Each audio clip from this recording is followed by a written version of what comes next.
उस रात पूरे गांव में सिर्फ एक चीज चमक रही थी, 1 रुपया।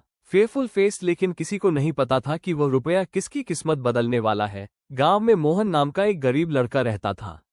वो अपनी माँ के साथ छोटी सी झोपड़ी में रहता था। एक दिन मोहन को खेत के रास्ते में मिट्टी के अंदर से एक चमकता हुआ रुपया मिला। मोहन ने जैसे ही उसे हाथ में उठाया, उसके कानों में धीमी सी आवाज आई, जिसके लिए खर्च करोगे वही तुम्हें वापस मिलेगा। मोहन डर गया। उसने इधर उधर देखा, लेकिन वहां कोई नहीं था। वो रुपया लेकर बाजार पहुंचा। वहां उसने देखा कि एक बूढ़ा आदमी भूखा बैठा था। मोहन ने बिना सोचे अपना 1 रुपया उसे दे दिया।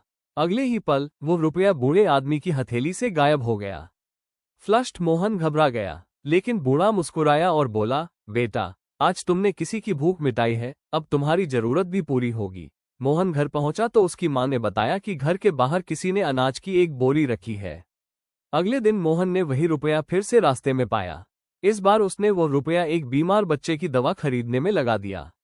और फिर वही हुआ। अगली सुबह रुपया फिर उसके रास्ते में पड़ा था। मोहन समझ गया कि यह रुपया उसे बार बार इसलिए मिल रहा है क्योंकि वह इसे अपने लिए नहीं, दूसरों की मदद के लिए इस्तेमाल कर रहा था।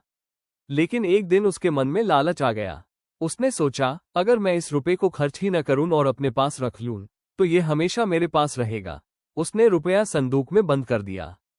उस रात अचानक संदूक के अंदर से तेज रोशनी निकलने लगी। मोहन ने संदूक खोला तो रुपया गायब था। अगली सुबह वही रुपया मंदिर की सीढ़ियों पर मिला। उसके साथ एक छोटी सी पर्ची भी थी, चमत्कार रुपये में नहीं, तुम्हारी नीयत में था। मोहन की आंखों में आंसू आ गए। उस दिन के बाद उसने अपनी जिंदगी दूसरों की मदद करने में लगा दी। और कहते हैं, उस गांव में आज भी जब कोई सच्चे दिल से किसी की मदद करता है, तो उसे रास्ते में एक चमकता हुआ रुपया जरूर दिखाई देता है। 1